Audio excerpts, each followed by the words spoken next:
कर्ज से मुक्ति दिलाएंगे ये 10 अचूक टोटके। जी हाँ, ऐसा उपाय हम आपको आज इस वीडियो में बताएंगे।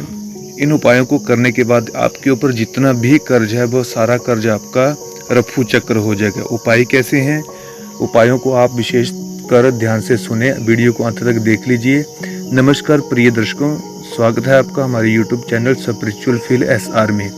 चैनल पर अगर आप नए हैं और इस तरह की इंटरेस्टिंग वीडियो, हेल्पफुल वीडियो अगर आप चाहते हैं तो आप हमारे चैनल को कृपया करके सब्सक्राइब करें, ताकि जब भी हम वीडियो अपलोड करें तो वीडियो की नोटिफिकेशन आपके मोबाइल में तुरंत ही आपके ऊपर मोबाइल पर आ जाए। तो वीडियो को समय ना गवाते हुए स्टार्ट करते हैं। देखिए, बहुत से लोग आजकल कर्ज में परेशान हैं। कर्ज लेने भी मजबूरी होती है लेने की, और कर्ज देने की भी मजबूरी होती है, लेकिन कर्ज देते समय बहुत दुख लगता है जब पैसा और इनकम होती नहीं है। और कर्ज लेने वक्त हमें कर्ज तो मिल जाता है, लेकिन कर्ज अगर आपके सिर पर ज़्यादा हो गया है, बोझ बन गया है, तो इस बोझ को कैसे उतारें? कर्ज या ऋण का होना जिंदगी को मुश्किल में डाल देता है। कर्ज मुक्त जीवन ही सबसे खुशहाल जीवन होता है। अंतिम जो उपाय हम दर्शकों आपको बताएंगे, ध्यान से सुन लीजिए, वह उपाय बहुत ही इम्पोर्टेंट है, इसलिए मैं कह रहा हूँ कि आप वीडियो को अंत तक जरूर देखना। कई बार कर्ज लेने के बाद उसे लौटाना व्यक्ति को भारी पड़ जाता है और उसकी पूरी जिंदगी कर्ज चुकाते चुकाते खत्म हो जाती है, जहाँ तक कि घर भी नीलाम हो जाते हैं। कर्ज मुक्ति हेतु आइए जाने कुछ सरल और कठिन और कुछ आसान उपाय। देखिए, ऋण उतारने के लिए सबसे पहले आपने क्या करना है, पहला उपाय देख लीजिए। एक नारियल पर चमेली का तेल मिले संदूर से स्वस्तिक का चिन्ह लगाएं। आसानी से आपको समझा रहा हूँ मैं। आपने एक नारियल लेना है, चमेली का तेल आपने बाजार से खरीदना है। उस चमेली का तेल को आपने थोड़ा सा नारियल के ऊपर कैसे लगाना है, नारियल लेना है, चमेली के तेल में आपने संदूर मिलाना है, और वो चमेली के तेल में मिला हुआ संदूर से आपने स्वास्तिक का चिन्ह बनाना है। स्वास्तिक का चिन्ह तो आप जानते ही होंगे, आप हिंदू धर्म में तो स्वास्तिक का चिन्ह हर किसी को पता है, बच्चे बच्चे को पता होता है। तो स्वास्तिक का चिन्ह आप देख लेना कैसा होता है, बहुत इजी होता है। वो चिन्ह आप नारियल के ऊपर बनाएं, ठीक है। और स्वास्तिक का चिन्ह प्रॉपर बनाएं, ऐसा नहीं है कि आपने प्लस का साइन लगा दिया और छोड़ दिया। प्रॉपर बिल्कुल उसके डायरेक्शन का ध्यान देना है। अच्छा, कुछ भोग आपने क्या करने हैं, जैसे गुड़ लड्डू हो गए, है ना, गुड़ चना, इसका भोग क्या करना है कि हनुमान के मंदिर में जाकर हनुमान जी के चरणों में अर्पित करके ऋण मोचक मंगल स्तोत्र का पाठ करना है। यहाँ पर मैंने स्तोत्र का पाठ करने की संख्या नहीं बताई है, आप एक बार भी कर सकते हैं, 11 बार भी कर सकते हैं, जितनी बार मर्जी कर सकते हैं, लेकिन एक बार भी किया हुआ आपको फायदा देगा, तत्काल लाभ प्राप्त होगा। आगे बात करते हैं भ्रम प्रदोष की। भ्रम प्रदोष करना है। हर महीने की दोनों पक्षों में त्रयोदशी तिथि को प्रदोष व्रत रखा जाता है। अलग अलग दिन पड़ने वाले प्रदोष की महिमा अलग अलग होती है। सोमवार का प्रदोष, मंगलवार को आने वाला प्रदोष और अन्य वार को आने वाला प्रदोष, सभी का महत्व और लाभ अलग अलग है। अच्छा, अगला उपाय सुनिए। मंगलवार को आने वाले इस प्रदोष को भ्रम प्रदोष कहते हैं। इस दिन स्वास्थ्य संबंधी तरह की समस्याओं से मुक्ति पाई जा सकती है। इस दिन प्रदोष व्रत विधि पूर्वक करने से कर्ज छुटकारा मिलता है। तो ये था भ्रम प्रदोष का उपाय।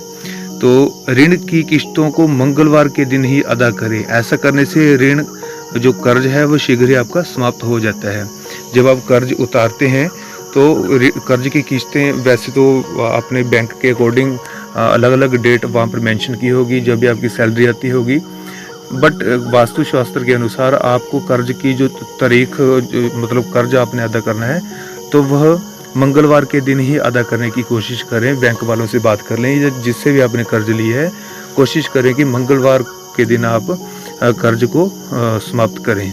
तो किसी भी महीने की कृष्ण पक्ष की एक तिथि, शुक्ल पक्ष की 2, 3, 4, 6, 7, 8, 10, 11, 12 और 13 पूर्णिमा और मंगलवार के दिन उधार दें। और बुधवार को अगर आप कर्ज लेते हैं तो बुधवार को कर्ज लेना है। ये कोशिश करनी है कि वैसे तो कर्ज लेने की समस्या कभी भी आ सकती है, मैं उस बात पर नहीं जा रहा हूँ, लेकिन सामान्यतः तौर पर लोग अगर कर्ज लेते हैं तो बहुत सोच समझ कर लेते हैं। जैसे गाड़ी लेते हैं, घर बनवाते हैं, तो किसी विशेष बार का ध्यान रखते हैं या किसी तिथि का ध्यान रखते हैं, शुभ मुहूर्त का ध्यान रखते हैं, जैसे शादियों के रिश्ते होते हैं। तो वैसे कर्ज लेना भी एक मतलब स्पिरिचुअल मैटर है ये। तो इस जो बातें आपको बताई मैंने, कर्ज कब लेना है, बुधवार को लेने की कोशिश करनी है। अगला उपाय देखिए, बुधवार को सवा पाव मूंग, मतलब सवा पाव मूंग उबालकर घी शक्कर मिलाकर गाय को खिलाने से शीघ्र कर्ज से मुक्ति मिलती है। ये बात भी ध्यान से सुन लीजिए। तो अगला पॉइंट समझिए कि वास्तु दोष नाशक हरे रंग के गणपति मुख्य द्वार पर आगे पीछे लगाएं। वास्तु दोष नाशक मिलता है, आप किसी विद्वान से, पंडित से या ज्योतिष से ले सकते हैं। उनको कहना कि वास्तु दोष नाशक दीजिए, वो भी हरे रंग के गणपति मुख्य द्वार पर आपने आगे पीछे लगाने के लिए ज्योतिष से बात कर लेनी है। कहा जाता है कि भोजन में गुड़ का प्रयोग भी इस दृष्टि से अति उत्तम है। तो भोजन में गुड़ का प्रयोग भी करना जो है वह वास्तु दोष के अनुसार कर्ज को जल्दी कर्ज समाप्ति का एक उपाय है। प्रतिदिन लाल मसूर की दाल का दान करें। डेली अगर मैं बोलूं कि अब आप लोग कमेंट में करेंगे कि आगे हमारे ऊपर कर्ज चढ़ा हुआ है, जिस इंसान के ऊपर आगे कर्ज बना हुआ है वह डेली दाल का दान कैसे करेगा। तो मैं ये नहीं कह रहा हूँ कि आप डेली 1 किलो दान कीजिए। आप दान में जो बंदर होते हैं, बंदरों को भी दान दे सकते हैं। तो दाल को क्या करना है, अगर कोई गाय या कोई जानवर खा सकता है तो अच्छी बात है, अन्यथा बंदर को भी आप मतलब 1 मुट्ठी जो मसूर की दाल होती है वो आप दान कर सकते हैं, किसी चौराहे में या मंदिर में रखा सकते हैं। ठीक है, तो ये भी दान में गिना जाएगा। तो इससे क्या होगा कि आपके कर्ज माफ़ी के चांसेस ज़्यादा रहते हैं। ऋण मोचक मंगल या गजेंद्र मोक्ष स्त्रोत का पाठ करना चाहिए।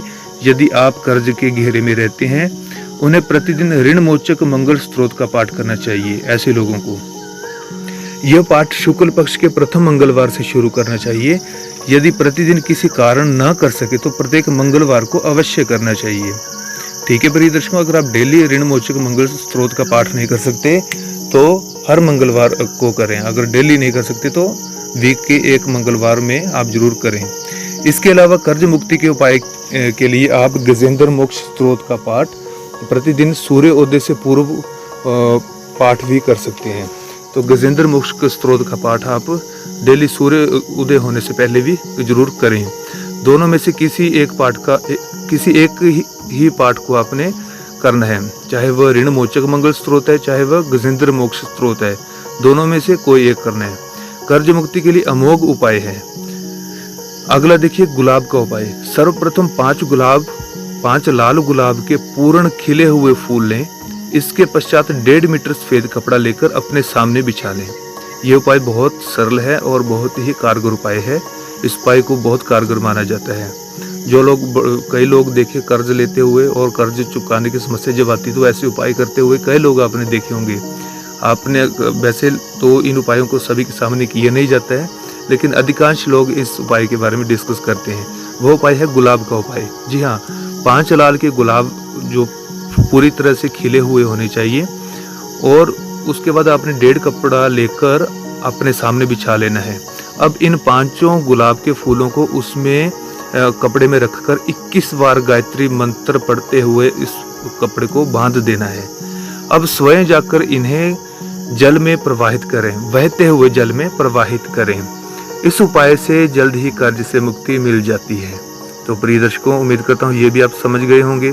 अगर आप इस उपाय में ना, गुलाब वाले उपाय में, अगर आप 1.5 मीटर या जो मैंने बताया इतना कपड़ा नहीं ले सकते तो हल्का सा जैसे एक रुमाल है तो रुमाल भी ले सकते हैं। यहाँ पर बताया हुआ 1.5 मीटर, लेकिन मैं आपको बताऊंगा कि अगर आप ज़्यादा कपड़ा नहीं लेना चाहते, कुछ छोटा सा रुमाल में लेकर 5 गुलाब के फूल डालकर 21 बार गायत्री मंत्र पढ़कर उस रुमाल को बांधकर आप नदी में प्रवाहित कर दें तो वह भी कारगर हो जाएगा। शमशान का पानी देखिए, शमशान के पानी के बारे में क्या लिखा गया है। यदि आप निरंतर कर्ज में डूबते जा रहे हैं तो शमशान के आसपास कोई कुआं देख लीजिए। कुएं का पानी वैसे पवित्र होता है, घबराने की कोई ज़रूरत नहीं है। शमशान में भगवान शिव का वास होता है। तो कई लोग यहाँ पर बहुत नकारात्मक समझ लेंगे वीडियो को कि पता नहीं क्या शमशान, इस तरह की जगहों पर जाने के लिए स्पिरिचुअल फील चैनल हमें इस तरह की बातों के लिए उत्साहित कर रहा है। देखिए, शमशान में तो वो तो अलग मैटर है, पर हम बात करेंगे। लेकिन शमशान, मैं इतना कह रहा हूँ कि शमशान के आसपास अगर कोई कुआं आपको दिखाई देता है या आसपास पता कर लीजिए किसी शमशान के आसपास कुआं हो, तो वहाँ उस कुएं का जल लेकर किसी पीपल के वृक्ष पर चढ़ाना चाहिए। सुन लीजिए, किसी पीपल के वृक्ष पर पानी चढ़ाना है। कहाँ का पानी? शमशान के कुएं का पानी आपको चढ़ाना है। यदि यह उपाय कम से कम 6 शनिवार किए जाए तो आश्चर्यजनक 100% परिणाम आपको प्राप्त होंगे। आपका बिल्कुल कर्ज माफी आपको मिलेगी। तो कर्ज आपका छूट जाएगा। तो ये आप इस चीज को ध्यान में रखिए। अगला उपाय देखिए, विष्णु लक्ष्मी मंदिर के बारे में बताया गया है।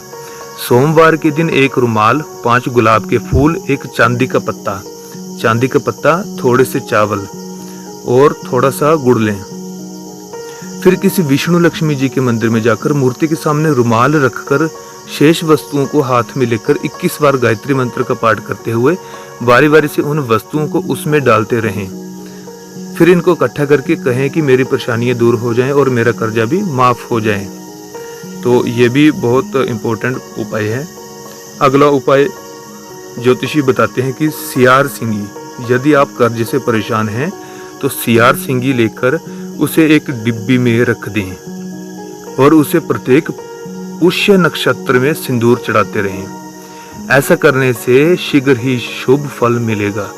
इसके अलावा तिजोरी में सिंदूर युक्त हत्था जोड़ी रखने से भी आर्थिक लाभ होगा। तो ये भी बहुत इंपॉर्टेंट उपाय है। अगला उपाय है तांत्रिक उपाय, आपको बता रहे हैं। तो तांत्रिक उपाय भी सुन लीजिए। दोनों मुट्ठियों में काली राई लें। राई होती है जो रसोई में इस्तेमाल की जाती है। तो दोनों मुट्ठियों में थोड़ी थोड़ी काली राई लेनी है। चौराहे पर पूर्व दिशा की ओर मुंह रखें। चौराहे पर पूर्व दिशा की ओर मुंह करके तथा दाहिने हाथ की राई को बाईं ओर और बाएं हाथ की राई को दाहिने हाथ की ओर फेंक देना है। राई फेंकने के पश्चात चौराहे पर सरसों का तेल डालकर 2 मुखी दीपक जला देना चाहिए। दिया मिट्टी का ही रखना चाहिए। तो ये तांत्रिक उपाय भी आपको हमने बता दिया। इस उपाय को करके भी आप कर्ज से छुटकारा पा सकते हैं। अगर आप कर्ज से छुटकारा पा लेंगे तो हमें कमेंट सेक्शन में ज़रूर बताना, ताकि हम और लोगों को भी ये बात बताएंगे और आप भी इस वीडियो को और ज़्यादा शेयर करेंगे। अच्छा, यह प्रयोग शुक्ल पक्ष के प्रथम शनिवार को संध्या के समय करें। श्रद्धा द्वारा किए गए यह उपाय अवश्य कर्ज से मुक्ति दिलाता है। एक बार सफलता न प्राप्त हो तो दोबारा फिर कर लेना चाहिए। यह उपाय शनिश्चरी अमावस्या को भी कर सकते हैं। आगे देखिए, हनुमान जी से करें प्रार्थना। हमने आपसे पहले ही कहा था कि हम 10 उपाय बताएंगे, लेकिन यहाँ पर 11 उपाय लगभग हो रहे हैं। तो हनुमान जी से भी करें प्रार्थना। जब कोई भी उपाय सफल ना हो रहा हो, ऐसा तो हो नहीं सकता कि ऊपर दिए गए उपाय में से कोई भी उपाय आपका सफल ना हो। सभी सफल होंगे, लेकिन आपको जरूरत है सभी उपायों को सुनने की। जो इसमें से आसान उपाय लगे वही उपाय करना है। हम ये नहीं करें कि 11 के 11 उपायों को करिए। इनमें से कोई एक उपाय आराम से करें, फिर आपकी मर्जी। आप अलग अलग उपायों को अलग अलग समय पर कर सकते हैं। तो हनुमान जी से प्रार्थना करें। जब कोई भी उपाय सफल न रहा हो तो फिर अंत में हनुमान मंदिर जाकर मंगलवार और शनिवार के रोज उन पर तेल और सिंदूर चढ़ाएं। इसके बाद हनुमान चालीसा और बजरंग बाण का पाठ करें और अंत में कहें, प्रभु मेरे कर्ज माफी हो जाए। और श्रद्धा भाव से हनुमान जी को मन में उतार कर और भगवान के सामने खड़े होकर या बैठकर उनसे विनती करें कि कर्ज की जल्द से जल्द कोई छुटकारा मिल जाए। देखिए, छुटकारा मिलने का कोई और कारण तो अलग से हो नहीं सकता, लेकिन यह है कि भगवान के मंदिर में जाकर भगवान कोई ना कोई आपको रास्ता दिखाएंगे। ऐसा नहीं कि आपको हाथ पकड़कर आपको कहीं और ले जाएंगे, लेकिन आपके सामने कोई ना कोई ऐसा स्रोत, कोई ना कोई साधन या कोई ना कोई ऐसा रास्ता आपको जरूर दिखाई देगा कि आपको काम मिल जाएगा। कोई ऐसा काम मिलेगा जिससे आपको पैसा कमाने का मौका मिलेगा और उस कमाए हुए पैसे से आप अपने बैंक में भी जमा कर सकते हैं और कुछ पैसों को लेकर आप अपने कर्ज को उतार भी सकते हैं।